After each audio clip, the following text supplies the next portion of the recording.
नमस्कार, प्रणाम, जय हिंद। कैसे हैं आप लोग। बिहार में एएनएम की भर्ती चल रही है जिसमें सीटों की संख्या 5000 से अधिक है। दिक्कत ये आ रही है कि बहुत सारे लोग जो है क्या किए हैं, फॉर्म भरते समय गलती कर दी है। किसी के नाम में गलती हो गया है तो किसी ने स्पेस ज़्यादा दे दिया है, किसी के आधार कार्ड में गलती हो गया है तो किसी के जो है समझिए कि जहाँ 1400 डालना था उन्होंने 1600 डाल दिया। इस तरीके से जो है बहुत सारी गलतियाँ हुई है। तो आखिर अब इनको क्या करना होगा, क्योंकि जो है राज्य स्वास्थ्य समिति ने जो फॉर्म निकाला है उसमें साफ साफ बातें मेंशन कर दी है, तो इसके ऊपर बात करेंगे। दूसरा जो हम बात करेंगे कि जो है कितने लोगों ने अब तक फॉर्म अप्लाई किया। उम्मीद से कम लोग फॉर्म अप्लाई कर रहे हैं, जबकि रजिस्ट्रेशन नहीं हो तभी आप फॉर्म भर सकते हैं, तब भी जो है फॉर्म भरने वालों की संख्या बहुत कम है, तो इसके बारे में भी बात करेंगे। एनसीएल निवास और ईडब्ल्यूएस बनवाने में बहुत समस्या आ रही है, लोगों को कह रहे हैं कि हमारा लग रहा है कि बन ही नहीं पाएगा, तो इनके लिए क्या उपाय है, इसके ऊपर बात करेंगे। फॉर्म भरते समय गलती हो गया तो क्या करना है, इसके बारे में तो बात करेंगे ही करेंगे। तो चलिए इस वीडियो को स्टार्ट कर लेते हैं। और अब तक इस चैनल को सब्सक्राइब नहीं किए हैं तो जरूर कर लीजिए, क्योंकि आपको पता है कि बिहार स्वास्थ्य विभाग से संबंधित, बिहार से संबंधित कोई जो बहाली निकलती है तो आपको इस चैनल पे जो है तुरंत मिल जाता है जानकारी। तो चलिए आगे बढ़ते हैं और सबसे पहले हम बात कर लेते हैं यहाँ पे जो बहाली निकला है इसमें सीटों की संख्या कितना है, 5006 है। और जो है इसमें शुरू से ही बहुत सारी त्रुटि आ रही। पहले क्या त्रुटि था कि आर्ट्स वालों को मौका नहीं मिल रहा था तो अब मौका मिल रहा है, कॉमर्स वालों को मौका नहीं मिल रहा था तो अब मौका मिल रहा है। एज जो है कट ऑफ डेट को लेकर समस्या थी, 1/8/2024 दिखा रहा, तो हम लोगों ने उसको भी ठीक कराने की बात कही। ये सारी चीज़ें ठीक हो गई हैं। अब दो समस्या बची है। एक, जिन लोगों ने जो है 10th के बाद एएनएम का कोर्स किया है, 10th के बाद उनका जो है फॉर्म अप्लाई नहीं हो रहा है, जबकि ऐसा कहीं बात नहीं कहा गया है कि आप 12th के बाद एएनएम का कोर्स करें, क्योंकि 2014 तक जो है एएनएम जो है 10th पे भी होता था, उसके बाद 12th पे हुआ। तो 2014 से जो लोग पहले किए हैं उनका कहना है कि हमको मौका मिलना चाहिए और बिल्कुल मिलना भी चाहिए। तो उसके लिए भी हम लोग जो है पत्राचार कर रहे हैं और बाकी आप लोगों को बताएंगे कि क्या करना है। पूरी जानकारी इस वीडियो में मिलेगी। तो चलिए आगे बढ़ते हैं। आप समझ गए आप लोग की टोटल सीट की संख्या कितनी है, 5006 है। और बहुत सारे लोगों का कहना है कि अगर मान लीजिए आपका बीएनआरसी में अभी रजिस्ट्रेशन नहीं है तो भी आप फॉर्म भर सकते हैं। मान लीजिए कोई यूपी के हैं वो भी फॉर्म भर सकते हैं, झारखंड वाले भी भर सकते हैं। समस्या ये है कि आपको जो डॉक्यूमेंट वेरिफिकेशन करते समय रजिस्ट्रेशन कराना होगा। अभी जो कोई जरूरी नहीं है, आप फॉर्म भर सकते हैं। ये बातें हैं। चलिए आगे बढ़ते हैं हम लोग और देखते हैं इसमें और बातें क्या कही गई है।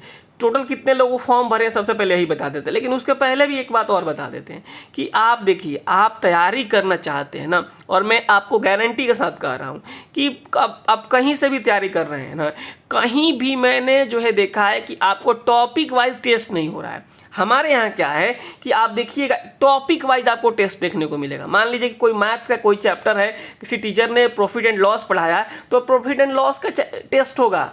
किसी ने जो है रेशियो पढ़ाया तो रेशियो का होगा, किसी ने परसेंटेज पढ़ाया तो परसेंटेज का होगा। यानी टॉपिक वाइज टेस्ट हो रहा है हमारे, टॉपिक वाइज चैप्टर वाइज यहाँ पे क्या हो रहा है, टेस्ट हो रहा है। मैथ में, रीजनिंग में भी किसी ने कोडिंग डिकोडिंग पढ़ाया तो उसका टेस्ट हो रहा है, अगर किसी ने ब्लड रिलेशन पढ़ाया तो उसका टेस्ट हो रहा है। यानी आप समझिएगा कि टॉपिक वाइज टेस्ट ये जो है बहुत फायदेमंद होगा आपके एग्जाम्स के पॉइंट ऑफ व्यू से। और साथ ही साथ जो एएनएम का सिलेबस है, मान लीजिए सीएचएन चला तो सीएचएन के 2-4 टेस्ट हो जाएंगे कम से कम टॉपिक वाइज। तो इस तरीके से कंप्लीट तैयारी के लिए मैं आपको बता दूं, हिंदी मीडियम का ये बैच है।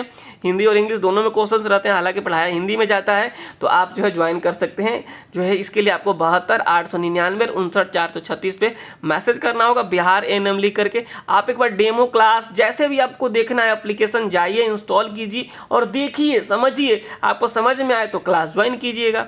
मैं बोल तो रहा हूँ कि इतना सटीक तरीके से तैयारी आपको बहुत ही कम जगह देखने को मिलेगी। और प्ले स्टोर पे जाना है आपको और क्या करना है, एजुकेशनल एकेपी सर्च करना है और वहाँ से इंस्टॉल कर लेना है और क्लास ज्वाइन कर लेना है। अब चलिए हम बात कर लेते हैं कि टोटल कितने लोगों ने फॉर्म भरा है। तो फॉर्म भरने वालों की संख्या जो है वो मात्र 24,693 है।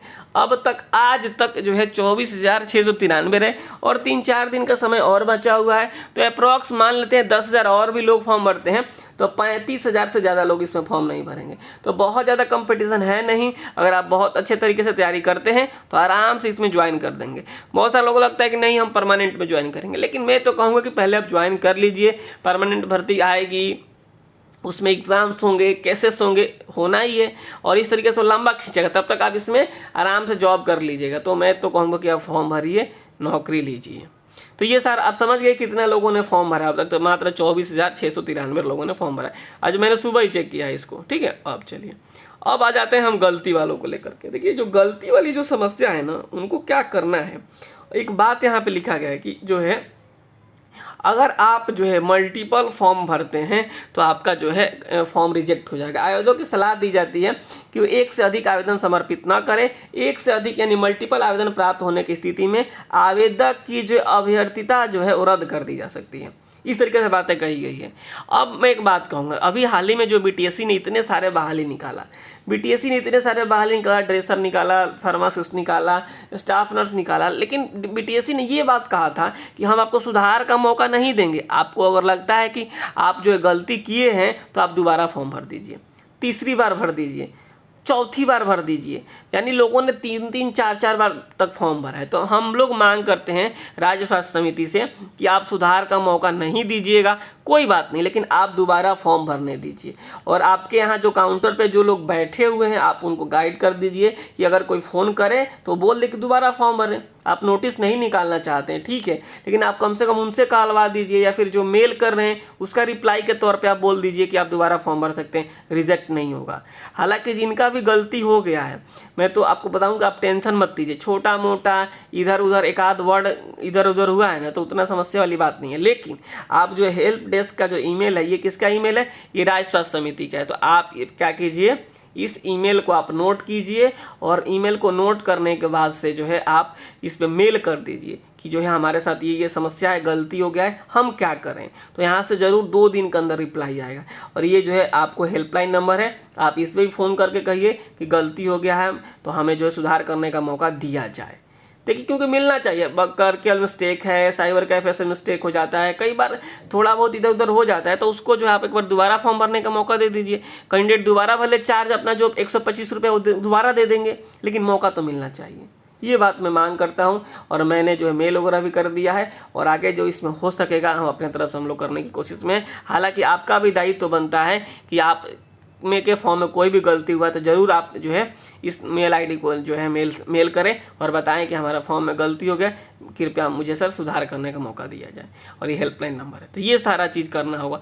आर्ट्स वाले जो हैं उनको भी यही काम करना है कि जो लोग 10th के बाद एएनएम की हैं वे लोग भी मेल करें और अपनी समस्या को बताएं, क्योंकि राज्य स्वास्थ्य समिति सुधार करता है। इस बात में तो राज्य स्वास्थ्य समिति को मानना पड़ेगा कि बहुत तेज़ी से इस पे काम करता है। अगर आप जो है मेल करते हैं आप लोग सब कोई मिल करके, तो ज़रूर इस पे सुनेगा।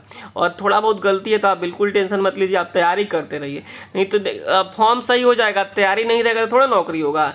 सब कुछ सही होना जरूरी है। तो आप जो है प्ले स्टोर पे जाइए और एजुकेशनल एकेडमी सर्च कीजिए, वहाँ से इंस्टॉल कीजिए और क्लास ज्वाइन कीजिए। बैच का नाम है बैच का ज्ञान, जो कि शानदार तरीके से मैं बता देता हूँ आपको कि अगर आप ज्वाइन कर जाते हैं ना तो आपको ऐसा कभी फील नहीं हुआ कि जो है हमने गलती की है। इतना सटीक तरीके से सब कुछ पढ़ाया जा रहा है। आप एप्लीकेशन पहले इंस्टॉल कर लीजिए, फिर वहाँ पे आप रीजनिंग पढ़ लीजिए, सब कुछ पढ़ लीजिए। आपको लगे कि नहीं हमको समझ में आ रहा है तो ही क्लास लीजिए। ऐसा कोई जल्दीबाजी नहीं है ना कि बिल्कुल अभी क्लास लीजिए। आप जाइए, देखिए, सुनिए, समझिए और एप्लीकेशन डाउनलोड कीजिए, तब आपको समझ में आएगा। नहीं सोचिए कि बैठे बैठे नौकरी हो जाए ना, तो आज के ज़माने में होने वाला नहीं है।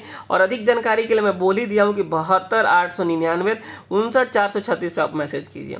और एक छोटा सा लास्ट में रिक्वेस्ट कि आप वीडियो को शेयर नहीं करते हैं आप लोग, तो प्लीज़ शेयर भी कर दीजिए, क्योंकि आप ही के लिए बता रहे हैं। ये गलती वाला मामला है, 10th पे एने वाला मामला है, इस तरीके से मामले बहुत कम उठाए जाते हैं। और जो है अगर कोई उठा भी रहा है दिखाने के लिए, लेकिन जो है मुख्यतः आपको काम करना होगा इसके ऊपर। आपको मेल करना होगा, वहाँ पर अगर कोई आपका है जान पहचान तो वहाँ उसको भेज करके वहाँ पर अपनी समस्या को बताना होगा, तब जाके कहीं सुधार होता है। ऐसे हवा हवाई में नहीं होता है।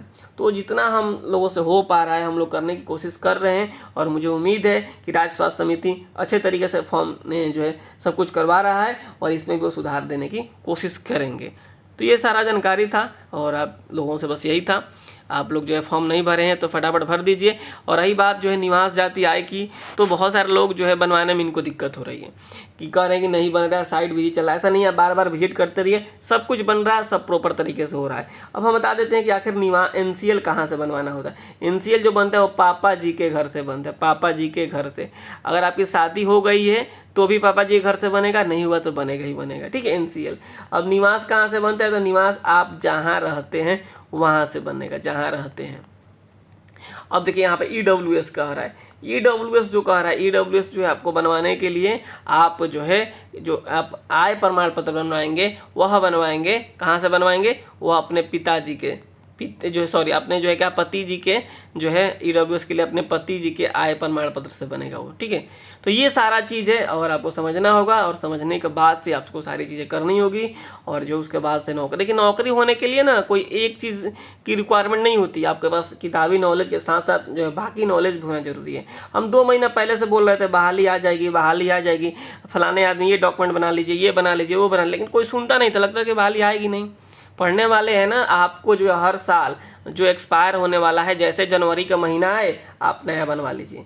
एक साल में नौकरी नहीं हो पाया किसी कारण, बस अगले साल जनवरी है या नया बनवा लीजिए सारा डॉक्यूमेंट्स। ये मत सोचिए कभी भी कि फॉर्म आएगा तो हम डॉक्यूमेंट्स बनवाएंगे और फिर फॉर्म भरेंगे। आप जनवरी के महीने में बनवा के रख लीजिए, ठीक है। तो फिलहाल इस वीडियो में इतना ही रखते हैं। आप चैनल को सब्सक्राइब करना बिल्कुल मत भूलिएगा और जो है इसको शेयर कर दीजिएगा आप लोग, ठीक है, क्योंकि आप ही लोगों के लिए इस वीडियो को बनाया जा रहा है। और साथ ही साथ क्लास ज्वाइन करना आप बिल्कुल मत भूलिएगा। ये जो है आपका जो है सब कुछ बदल के रख देगा और आप मतलब जो सोच रहे होंगे ना, उस सोच के ऊपर की पढ़ाई यहाँ पे चल रही है। नमस्कार, धन्यवाद।